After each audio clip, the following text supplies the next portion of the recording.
الرجيم بسم الله الرحمن الرحيم إذا جاء نصر الله والفتح ورأيت الناس يدخلون في دين الله أفواجا فسبح بحمد ربك واستغفره إنه كان توابا.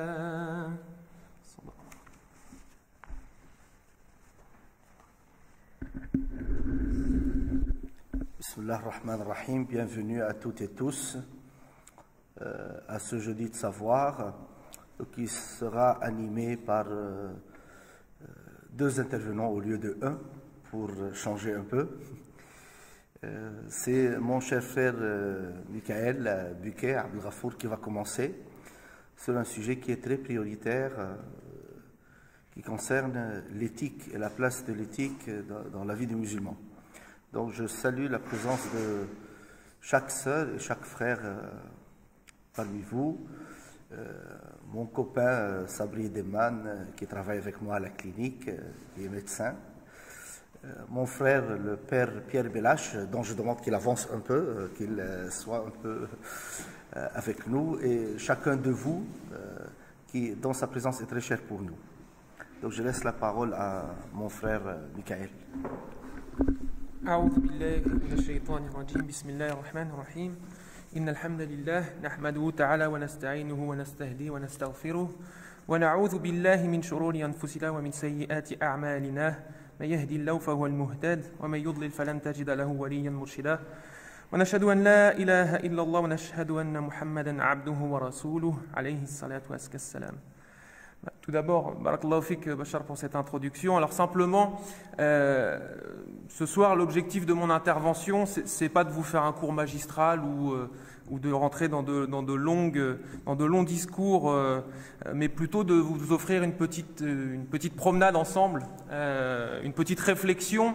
En tout cas, c'est ce que je souhaite, c'est solliciter auprès de vous la réflexion sur ce sujet ô combien important qu'est celui de l'éthique, et essayer d'avoir des réflexions ensemble pour connaître un peu ce sujet et l'importance de ce sujet au travers de notre religion, et puis essayer, Inch'Allah, ensuite, dans notre quotidien, de le mettre en application. Donc simplement, c'est des pistes de réflexion qui ne sont pas absolues, il y a d'autres pistes qui existent. J'ai simplement voulu partager avec vous quelques éléments.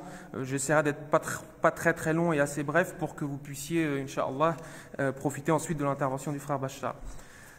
Tout d'abord, pour commencer et introduire ce sujet, l'éthique aujourd'hui, quelle est sa place dans notre religion et quelle doit être sa place pour nous les croyants. J'ai souhaité revenir à l'essence entre guillemets de notre religion et prendre en exemple le prophète alayhi salatu wa sallam, qui est notre exemple, donc le prophète de l'islam sallallahu alayhi wa sallam, qui lorsqu'il est arrivé avec son message de révélation nous a donné l'objectif, la finalité de sa mission prophétique, et il nous a dit innama bu'ithtu liyutammima makarim al-akhlaq, c'est-à-dire que je n'ai été envoyé que pour parachever les nobles vertus. Donc la finalité que le prophète alayhi salatu wa sallam nous a indiqué de son passage, c'est vraiment d'amener, comme on dit, de tirer les gens vers le haut, vers l'excellence, de faire en sorte qu'ils puissent affermir leurs vertus, et en cela c'était un grand bouleversement dans son époque, où quand on regarde un petit peu l'époque pré-islamique, où les gens enterraient leurs filles vivantes, où les femmes étaient objets de commerce, etc. Et lui, il est venu pour apporter cette dimension de l'éthique, du respect, ce qu'on appelle aussi l'ihsan, la perfection dans le comportement notamment. Et en cela, il a mené une vraie réforme, non pas sociétale, mais d'abord individuelle, sur les individus. Et on voit que dans les actes d'adoration, et c'est le premier point sur lequel je voudrais mettre en exergue un peu ce sujet, c'est la place de l'éthique dans nos actes d'adoration, c'est-à-dire dans les piliers de l'islam, les piliers, on va dire, les piliers dans lesquels Allah subhanahu wa ta'ala nous demande de faire des choses, la prière, le jeûne, etc. Donc des piliers où on est en action, voir la place de l'éthique à travers ces piliers de l'islam qui sont ceux qui tiennent la maison de l'islam et qui tiennent qui font partie de notre croyance. Tout d'abord, si on observe un peu la prière que qu'on essaie de pratiquer assidûment 5 fois par jour, qu'est-ce qu'Allah subhanahu wa ta'ala nous dit dans le Coran al-Karim, dans Surat al-Ankabut, donc dans l'araignée, il nous dit wa aqimus salah inna as-salata tanha 'anil fahsha'i wal munkar. C'est-à-dire que accomplis ta prière, donc Allah nous demande de prier et il nous indique l'objectif de la prière. En vérité, la prière préserve de la turpitude et du blâmable. Donc on voit que sur ce premier pilier de l'islam, le lien qu'il peut y avoir entre l'éthique qui devient du coup une finalité. Cette prière, elle a ce but de nous rapprocher de notre Seigneur 5 fois par jour, d'avoir ce moment d'intimité avec lui, pour une finalité qui est d'essayer de nous améliorer et d'améliorer notre comportement. Ce n'est pas une gymnastique, comme certains pourraient la pratiquer, où faut que je le fasse, donc je vais faire, comme diraient les karatékas, mes katas, et puis je suis tranquille. Non, c'est vraiment, et c'est pour cela aussi que lorsque l'on regarde un peu les ouvrages de jurisprudence, la concentration, l'humilité dans la prière est un élément primordial de cet acte. Et on a donc ce premier lien entre la prière et le fait d'avoir une attitude qui tende à s'améliorer perpétuellement. Dans un hadith Qudusi, donc c'est un hadith dans lequel Allah subhanahu wa ta'ala parle à travers le prophète alayhi salatu wassalam, qu'est-ce qu'il nous dit? Il nous dit: je n'accepte la prière que de celui qui fait preuve d'humilité devant ma toute-puissance. Donc on a une première nécessité de vertu, qui n'est pas arrogant envers mes créatures. Et là, c'est pas seulement envers son proche, son cousin, son voisin ou son frère musulman, mais envers toutes les créatures, qui ne s'endort pas avec la détermination de me désobéir, qui passe sa journée à me mentionner et qui est compatissant envers le pauvre, le nécessiteux, la veuve et l'orphelin. Et on voit une fois de plus ce lien entre le fait d'être bon avec les autres et la prière. C'est une sorte de réforme intérieure que l'on pratique 5 fois par jour et sur laquelle il faut avoir ça à l'esprit, c'est que dans la proximité de mon Seigneur, je dois trouver la réforme de mon être et de mon âme. Donc c'est vraiment quelque chose d'important. Si j'avance un petit peu, pour ne pas faire trop long, et je me projette maintenant sur l'aumône légale que l'on doit également pratiquer. Allah subhanahu wa ta'ala nous dit dans Surat At-Tawbah: khudh min amwalihim sadaqatan tutahhirahum wa tuzakkihim biha, c'est-à-dire prélève de leurs biens une aumône par laquelle tu les purifies et tu les bénis. Et là aussi, le but de l'aumône, c'est de se purifier, c'est éduquer son caractère à oublier un petit peu son ego pour penser à l'autre. Et c'est quelque chose qui va nous permettre aussi d'avoir ce sentiment de miséricorde, de générosité avec celui qui a un statut peut-être moindre que le nôtre et qui est dans la nécessité. Jamais on peut atteindre cette moralité si on reste hautain et qu'on n'a pas à un moment ce souci de l'autre et ce souci de donner à l'autre. Et en cela également, c'est quelque chose d'important de faire cet acte, non pas machinalement, je prends l'argent, je le donne, mais vraiment d'avoir ce souci pour l'autre, qu'est-ce que je peux faire pour l'autre, et pas seulement dans le cadre qui est obligatoire, mais également dans le cadre recommandé. Et le prophète, alayhi salatu wassalam, pour celui qui n'a pas beaucoup de moyens, il nous donne d'autres formes d'aumône. Il nous dit: sourire à ton frère, c'est une aumône. Ordonner le bien et réprouver le mal, c'est une aumône. Guider un homme égaré, c'est une aumône. Aider quelqu'un à charger son animal est une aumône. Remplir le seau d'eau de son voisin, c'est une aumône. Enlever ce qui est sur la route d'un homme pour éviter que quelqu'un vienne se blesser en allant par cet objet, ça peut être des épines, tout un tas de choses, ou du verre aujourd'hui actuellement, c'est une aumône. Et la meilleure des aumônes, c'est de nourrir sa femme, c'est-à-dire de prendre soin de sa femme, de s'occuper de ses proches. Donc on voit que le prophète alayhi salatu wassalam nous aborde ce sujet également de l'aumône. Alors là on est sur l'aumône aussi surérogatoire, mais sur le comportement au quotidien. Et ça, c'est pas à minimiser. Sourire aux autres, être avenant, surtout avec les siens. On sait que le plus dur, c'est dans le public, on sait faire omettre nos défauts, mais dans l'intimité, c'est la réalité qui parle. Et c'est pas toujours facile. On n'est pas toujours facile à vivre. Et là, le prophète alayhi salatu wassalam insiste là-dessus. Vos femmes, soyez bons avec elles. Vos familles. Donc, c'est aussi à travers les actes obligatoires qui nous sont prescrits que l'on trouve cette approche de l'éthique. Également dans le jeûne. Le prophète sallallahu alayhi wa sallam nous dit dans un hadith que si quelqu'un nous insulte pendant que l'on jeûne, alors on ne répond pas et on dit « Je suis un homme qui jeûne, je suis jeûneur ». Donc là aussi, c'est le jeûne, c'est un parcours de purification qui tend à nous élever en se privant de nourriture, de boire durant la journée. Mais c'est surtout aussi le but de l'aumône, la'allakum tattaqoun, c'est-à-dire de devenir pieux. Et en cela, le comportement a une place primordiale. On vient vous insulter, on vient vous chercher des noises, comme diraient les jeunes. Je jeûne, je suis tranquille, tranquillisé, je ne réponds pas à la provocation. Un dernier point sur les actes d'adoration, c'est celui du pèlerinage. Allah subhanahu wa ta'ala nous dit dans Surat al-Baqarah, la vache, fala rafatha wa la fusuqa wa la jidala fil hajj. C'est-à-dire que pendant le hajj, pas de perversité, pas de dispute pendant le pèlerinage. Et là, ceux qui ont fait le pèlerinage savent quelle est la difficulté de se maîtriser sur ce point-là. Pourquoi? Parce que vous avez des millions de personnes dans un espace relativement réduit. Il peut y avoir des bousculades, il peut y avoir des choses pas très éthiquement correctes. Et là, c'est la patience. Ceux qui reviennent, les anciens que l'on peut côtoyer, nous disent le pèlerinage, c'est l'école de la patience. Tu vas apprendre à patienter comme jamais tu n'as appris à patienter. Et là aussi, on voit que Allah subhanahu wa ta'ala fait le lien entre le fait d'accomplir cette obligation et le fait de se purifier, de purifier son caractère.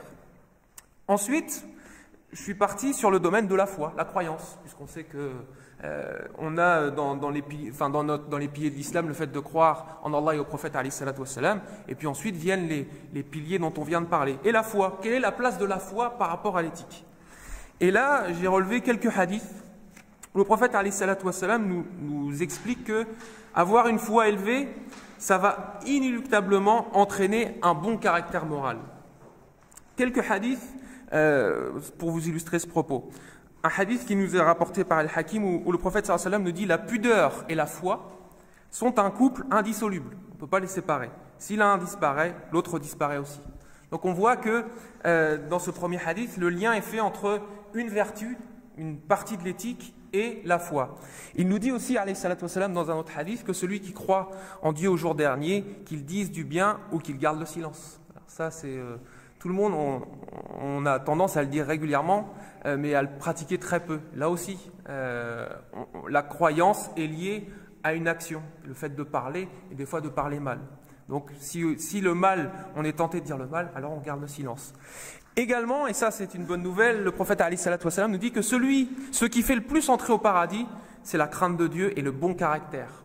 Et là, vous voyez que aujourd'hui, alors j'en parlerai un peu après, on se concentre beaucoup, enfin en tout cas les jeunes de notre communauté se concentrent beaucoup sur ma petite barbe, mon camis, etc., etc. Et du coup, on peut avoir des situations où l'apparence va avoir une belle apparence, mais l'attitude, il suffit d'avoir un petit différent ou un petit échange pour voir qu'on va vite se faire insulter. Et c'est là où on voit qu'on a un peu inversé les choses, où on s'est concentré sur l'aspect extérieur et non sur l'aspect intérieur. J'y reviendrai après, donc je ne vais pas développer pour le moment. Enfin, un dernier hadith à ce sujet, le prophète alayhi salatu wassalam nous dit que par Dieu il ne croit pas, par Dieu il ne croit pas, par Dieu il ne croit pas. Donc 3 fois il nous le dit. Et on lui a dit, mais qui donc, ya Rasulullah sallallahu alayhi wa sallam? Il a dit, celui dont le voisin n'est pas en sûreté contre ses méfaits. C'est-à-dire que là aussi, on lie le fait avoir un bon comportement avec les voisins, avec la foi. Donc c'est aussi quelque chose où il ne faut pas entrer dans une certaine schizophrénie. Enfin, on voit certains qui, lorsqu'on est à la mosquée ou avec des musulmans, alors là on est, masha'Allah, comme ils disent, tout va bien. Et lorsque l'on quitte ce contexte, ça y est, on a oublié tout ça. Non, on voit qu'il n'y a pas de distinction, ni de nationalité, ni de religion, ni quoi que ce soit. C'est que là c'est une approche générale avec toute l'humanité. Et donc on a cette nécessité d'avoir toujours ce souci à l'esprit d'avoir le meilleur des comportements. Et ça, c'est en lien, donc je vous ai cité les aspects de l'ibadat, les aspects de la foi. Ça va vous ramener au hadith Jibril, où le prophète alayhi salatu wassalam s'est vu enseigner l'islam par Jibril qui est venu le voir et qui lui a posé des questions. Il lui a dit, informe-moi sur l'islam. Donc il lui a expliqué les différents piliers de l'islam. Sur la foi, il lui a donné les piliers de la foi. Il lui a dit, qu'est-ce que c'est que l'excellence? Et il lui a dit que c'est l'excellence, c'est que tu adores Allah comme si tu le voyais, car si tu ne le vois pas, lui te voit. Et Cheikh Al-Bouti, rahimallah, qui est un savant éminent, lui expliquait ces trois degrés, donc l'islam, l'iman et l'ihsan. Et il disait que l'islam, c'est la soumission du corps. Ça correspond au fait de pratiquer les obligations qui nous sont prescrites. Et là, on a un cadre précis qui se trouve dans ces piliers, hein. Enfin c'est encadré par Coran et Sunna, et que c'est la soumission qui va se propager dans tout le corps, la dimension de l'islam. C'est que ton corps va être soumis à Dieu et va agir en conséquence. S'agissant d'Al-Iman, donc de la foi, il nous dit que c'est la foi qui va fleurir dans le cœur. Et là, lorsque on dit fleurir, c'est-à-dire que pour qu'une fleur, une plante pousse aujourd'hui, il faut l'entretenir. Et on y reviendra à la fin de mon propos, mais c'est là aussi où, à un moment, cette foi, il faut la cultiver, il faut l'entretenir. Et donc, Cheikh Al-Bouti nous dit, Al-Iman, c'est le fait que la foi va fleurir dans ton cœur, et l'Ihsan, c'est le fait que tu vas te soumettre par ton corps, et l'Ihsan, donc la perfection, c'est le lien entre les deux, tout simplement. C'est que ton corps va agir proportionnellement à la foi qui est dans ton cœur, et va faire le lien entre les deux. Et voilà comment il nous décrit l'Ihsan, c'est le lien entre le cœur qui a cru et le corps qui s'est soumis. C'est vraiment cette dimension qui est très importante, et on y voit du coup la nécessité de la spiritualité et également du respect du cadre, de la règle qui nous est fixée dans nos textes. Donc on voit que c'est quelque chose, c'est au moins une dimension qui unit les deux, à la fois la dimension de la foi, de la pratique, pour avoir un résultat qui est celle de l'éthique. Et ça, c'est important. Pourquoi ? Parce qu'aujourd'hui, si on fait un peu un tour d'horizon, en tout cas du peu de connaissances que j'ai sur la communauté musulmane, comme je le disais tout à l'heure, on a plutôt une prédominance, notamment de certains jeunes, de l'apparence sur le fond. C'est un peu une coquille vide. On attache beaucoup d'importance à des détails, et les notions d'éthique, de spiritualité, malheureusement, on les laisse de côté. Et on a, moi, ce que j'appellerais une approche un peu commerciale de la religion. C'est-à-dire qu'aujourd'hui, notre mode de pratique ou d'apprentissage de la religion, il est un peu comme notre mode de consommation. Il faut que ça aille vite, il ne faut pas que je fasse d'efforts, il faut que ce soit spectaculaire. C'est beaucoup ça, malheureusement. Et on a complètement oublié cette nécessité de revenir à nous-mêmes et de faire des efforts sur nous-mêmes pour essayer d'avoir cette présence de Dieu constamment dans nos actes, mais également à l'esprit qu'on doit agir de la meilleure des façons. Et ça, c'est quelque chose d'important. Bien entendu, les aspects externes, ils ne sont pas à jeter à la poubelle, ils sont à prendre en considération, mais ils ne sont pas prioritaires sur cette approche. Parce que une coquille vide, vous appuyez dessus, elle se casse. Un œuf plein avec une coquille autour, du coup, vous avez plus de difficultés. Et c'est là où, comme on le disait, le message du prophète, alayhi salatu wassalam, la finalité, c'était parfaire le bon comportement. Et c'est en cela que l'on doit essayer, la chose à laquelle on doit essayer de s'attacher, Inch'Allah. Et puis également, et là c'est quelque chose qui nous incombe, Allah il nous dit dans le Coran que Allah il ne va pas changer l'état d'un peuple sans que ce peuple, les gens qui constituent ce peuple, changent ce qu'il y a en eux-mêmes. Et là, on n'est pas sur des aspects extérieurs, mais intérieurs. On a notre belle religion où on voit le prophète, alayhi salatu wassalam, après plus de 20 années de persécution par les Quraysh, ceux de sa tribu, les Qurayshites, lorsqu'il revient à la Mecque, après son émigration à Médine, où ses compagnons étaient tués, il a été insulté, il a été frappé, il a subi toutes les insultes, des choses inimaginables. Qu'est-ce qu'il leur dit quand il arrive à la Mecque avec une armée énorme, et il entre dans la Mecque? Qu'Allah vous pardonne, partez, vous êtes libres.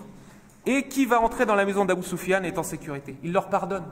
La douceur qui répond à l'agression, et c'est vraiment de ça aujourd'hui dont on a besoin. La douceur, la miséricorde, l'amour. Si on veut l'aide d'Allah, il faut qu'on soit sur cela, sinon on n'aura pas cette aide. Et on n'aura que ce que l'on mérite. Aujourd'hui, malheureusement, beaucoup dans la communauté, on est sur la plainte, oui mais regarde, etc. etc. Mais c'est peut-être un peu dur de ma part de vous dire ça, mais on n'a que ce qu'on mérite. Allah nous donne que ce que l'on mérite, et que si on passe d'abord par cette réforme intérieure, par cette douceur, par manifester cet amour, alors Inch'Allah, Allah nous viendra en aide. Alors pour cela, comment avancer? Parce que si vous allez me dire, alors c'est bien beau, tu nous donnes des beaux conseils, mais comment on va faire pour essayer de s'améliorer? Je veux juste reprendre un verset que Allah subhanahu wa ta'ala nous dit dans Surat al-Hashr, l'Exode. Il nous dit Wala takunu kalladhina nasullah fa ansahum anfusahum. C'est-à-dire que ne soyez pas comme ceux qui ont oublié Allah, parce qu'Allah leur a fait oublier leur propre personne. Et là, c'est pour moi le point clé. On en parlait tout à l'heure. C'est vraiment le point clé, c'est la proximité d'Allah. C'est chercher dans chaque instant la proximité de Dieu. Il nous le dit également dans un autre verset de la sourate Al-Ahzab, les coalisés.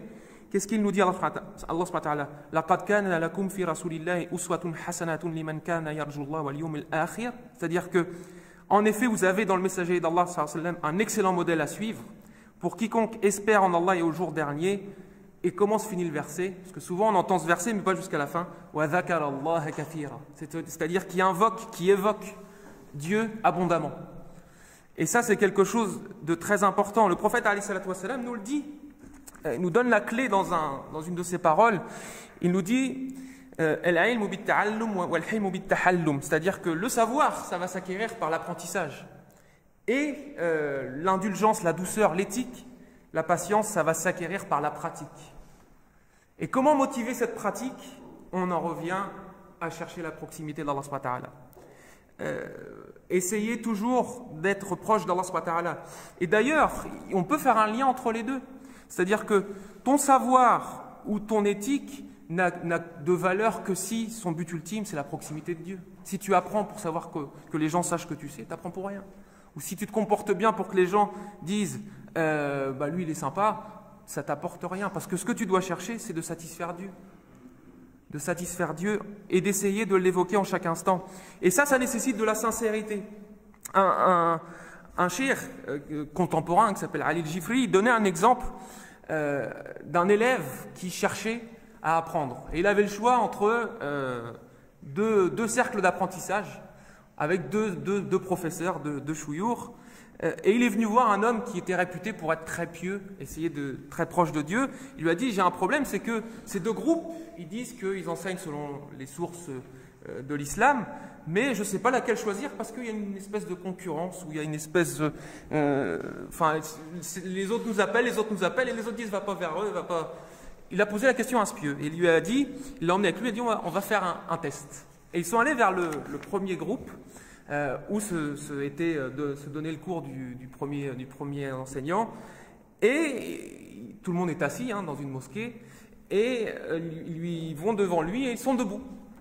Et dès leur arrivée, l'enseignant commence à leur dire de manière agressive « Asseyez-vous ».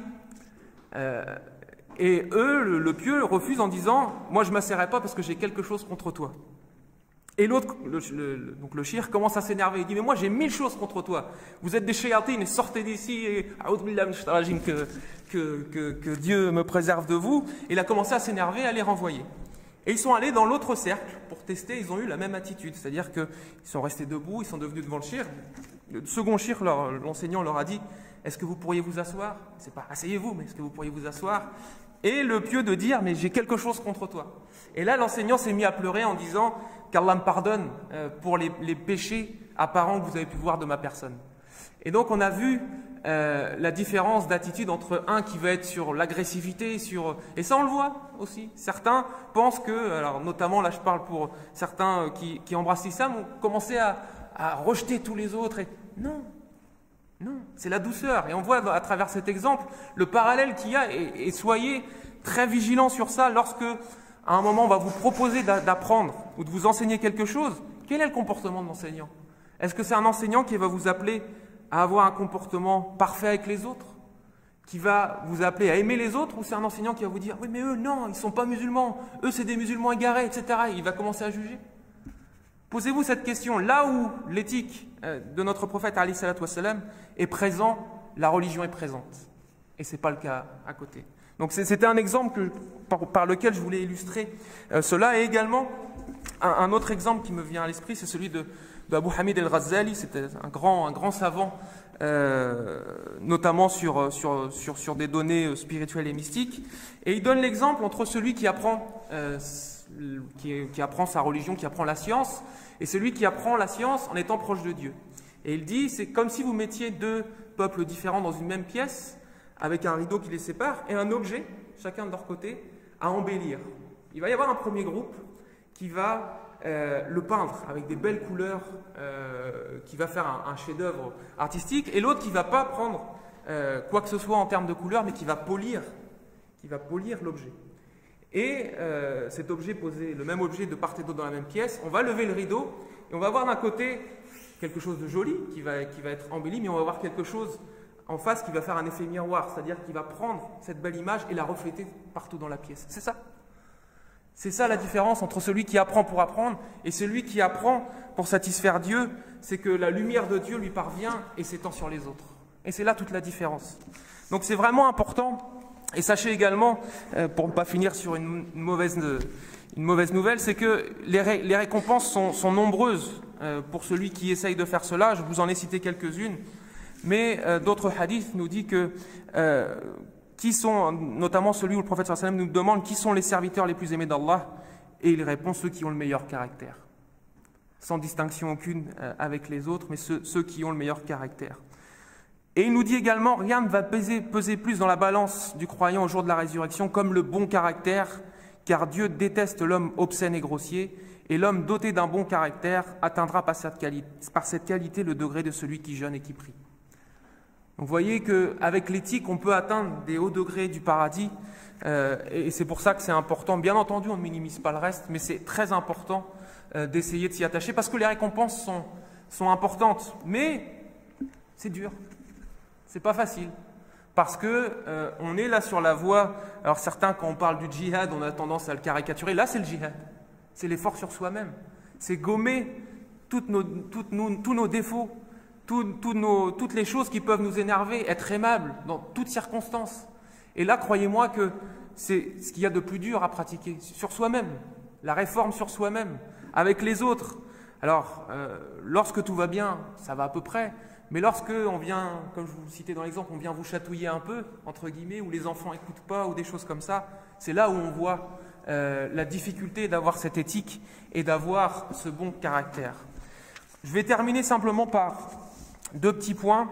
Alhamdoulilah qu'on a un exemple, comme je le disais, c'est depuis le début de mon intervention, c'est là-dessus que je m'attardais, c'est qu'on a un formidable exemple, c'est le prophète alayhi salatu wassalam. Vous voulez un mode d'emploi, entre guillemets, de l'éthique, c'est le prophète alayhi salatu wassalam. Qu'est-ce que nous disait sa femme, qui, comme je disais, le connaissait dans son intimité? Aïcha nous disait Kana khuluquhu al-Qur'an. Son comportement, c'était le Coran. C'était un Coran qui marche. C'était la perfection du caractère, la perfection du comportement, et j'ai cité des versets qui parlaient de cela. Et malgré tout, on voit dans les invocations, lorsque le prophète sallallahu alayhi wa sallam voyait son image dans un miroir, qu'est-ce qu'il disait? Allahumma hassin khuluqi kama hassanta khalqi. C'est-à-dire que embellis, ya Allah, embellis mon caractère comme tu embellis mon image. C'est-à-dire que lui, bien qu'il est le plus parfait des hommes, il demandait à Dieu de faire en sorte qu'il ait un bon caractère et que son caractère s'améliore. Et c'est en cela que l'on doit vraiment essayer de faire des efforts, parce que si la meilleure des créatures avait cette attitude, que dire de la petitesse de nos êtres? Et donc nous, ce qu'on doit essayer, comme je vous disais, c'est de cultiver cet amour de Dieu, cette proximité de Dieu et l'amour de son prophète, sallallahu alayhi wa sallam. Ça aussi c'est important, parce que c'est le point d'entrée et le point de sortie, je dirais. Le prophète alayhi salatu wa sallam, c'est lui qui va vous dire, à travers, si vous lisez ce qu'il a fait dans sa vie, sa sira, etc., c'est lui qui va vous donner l'attitude à avoir, et au final c'est lui qui va l'illustrer par son attitude. Vous allez avoir les préconisations, la mise en application. Donc le point d'entrée et le point de sortie. Comme dans le hadith qui nous dit, quand tu commences ton invocation, ton évocation, ta dua, tu commences par la prière sur le prophète sallallahu alayhi wa sallam, tu finis par la prière sur le prophète sallallahu alayhi wa sallam. Et c'est là où c'est important d'avoir ça à l'esprit et de le pratiquer. Enfin, dernier point, et je m'arrêterai là-dessus, c'est quand on a entendu ces notions, notre approche, c'est que les musulmans doivent être un cadeau pour l'humanité. On ne doit pas être un fardeau pour l'humanité, mais un cadeau pour l'humanité. Pourquoi? Parce que déjà, c'est une injonction divine. Allah il nous dit dans le Coran, Ya ayyuhan nas, inna khalaqnakum min dhakarin wal untha wa ja'alnakum shu'uban wa qaba'ila lita'arafu. C'est-à-dire que, ô hommes, on vous a créé d'un mâle et d'une femelle, et nous avons fait de vous des nations et des tribus pour que vous vous entreconnaissiez. Donc, notre objectif, Ça appelle les croyants à quoi? À servir l'humanité. À pas rester entre nous cloisonnés, mais à servir l'humanité. Avoir cette connaissance mutuelle des autres et de ne pas seulement dire moi je reste avec les miens et je n'ai pas besoin de connaître les autres, mais d'aller vers les autres, de s'enrichir des autres. Et Dieu nous dit également dans un autre verset وَكَذَلِكَ جَعَلْنَاكُمْ أُمَّةً وَسَطًا لِتَكُونُوا شُهَدَاءَ عَلَى النَّاسِ. C'est-à-dire qu'on a fait de vous une communauté du juste milieu dans sa lecture de la religion, loin du laxisme, loin de l'extrémisme, pour que vous soyez témoins aux gens. Et comment on est témoin? Être témoin, c'est pas seulement arriver et dire des choses, c'est aussi un témoin dans notre société, c'est témoigner de quelque chose et écouter. La façon dont vous allez écouter va témoigner de la façon dont vous vous comportez. C'est pas seulement je t'entends, mais t'as rien compris, je veux pas chercher à comprendre. Non, la façon dont vous allez écouter les autres va manifester auprès des autres votre éthique et votre volonté d'être ouvert. Et c'est important vraiment d'aller dans ce sens et d'être, comme le demande notre Seigneur, un témoin. Et pas seulement, là aussi, en revendiquant le musulman, etc. Non, on n'a pas besoin. Les valeurs qui sont les nôtres suffisent à elles seules pour témoigner auprès des autres. Et on peut vraiment, et c'est quelque chose qui est important, c'est de partager des choses avec les autres, sur les valeurs qui sont les nôtres. Aujourd'hui, on devrait être présent sur les questions sociales, de société, d'environnement. Enfin, on a besoin d'être présent parce que ce sont nos valeurs. Ce sont nos valeurs. Et que ça ne s'arrête pas simplement au cadre des musulmans, mais de l'humanité entière. Et ça, c'est vraiment très important. Et en cela, pour être ces témoins et être à la hauteur de ce témoignage, parce que vous, en quelque sorte, on va être des ambassadeurs de l'islam, même si on ne le prône pas, à partir du moment où les gens vont savoir que vous êtes musulmans, vous êtes des ambassadeurs et vous avez cette responsabilité. Si votre comportement blesse les autres, l'islam sera blessé, enfin l'image de l'islam sera blessée auprès de ces personnes qui ne sont pas forcément musulmans par votre faute. Donc c'est important d'avoir ça à l'esprit et d'essayer vraiment d'exceller sur ce point de vue comportemental. Et on doit vraiment, nous, être des agents moteurs de changement positif vers les valeurs, vers la solidarité, vers l'amour. Qu'est-ce que nous dit Allah dans le Coran al-Karim? C'est-à-dire que si vous aimez Dieu, suivez-moi, en parlant du prophète sallallahu alayhi wa sallam. Par quoi Allah subhanahu wa ta'ala nous appelle à le suivre? Par l'amour. Et c'est comme ça que le prophète sallallahu alayhi wa sallam, lorsqu'il était opprimé, il se remettait à Dieu et à la haine, à la violence et à toutes les sortes d'insultes, il répondait par l'amour et la miséricorde. Et c'est comme ça que l'on doit essayer, Inch'Allah, d'agir pour que, Inch'Allah, ce message se propage et être tel des arbres fruitiers où lorsque l'on vous jette des cailloux, ce que vous donnez, c'est des fruits. Vous ne renvoyez pas le caillou, vous donnez des fruits. Et en quelque sorte, on va, Inch'Allah, diffuser le parfum du prophète sallallahu alayhi wa sallam, de son attitude auprès des autres. Aqulu qawli hadha wa astaghfirullah li wa lakum.